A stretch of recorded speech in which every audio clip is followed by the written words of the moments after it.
Hello, I am Comp Bob with a joke for you. Here is the joke. A very successful lawyer parked his brand new Lexus in front of his office. As he got out, a truck passed too close and completely tore off the door on the driver's side. The lawyer immediately grabbed his cell phone, dialed 911, and within minutes a policeman pulled up. Before the officer had a chance to ask any questions, the lawyer started screaming hysterically. His Lexus, which he had just picked up the day before, was now completely ruined and would never be the same, no matter what the body shop did to it. When the lawyer finally wound down from his ranting and raving, the officer shook his head in disgust and disbelief. He said, "I can't believe how materialistic you lawyers are. You are so focused on your possessions that you don't notice anything else? How can you say such a thing?" asked the lawyer.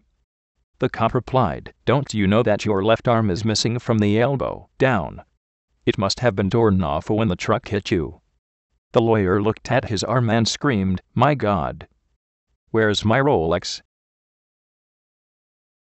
Be sure to send this joke to your friends. I'll see you next week.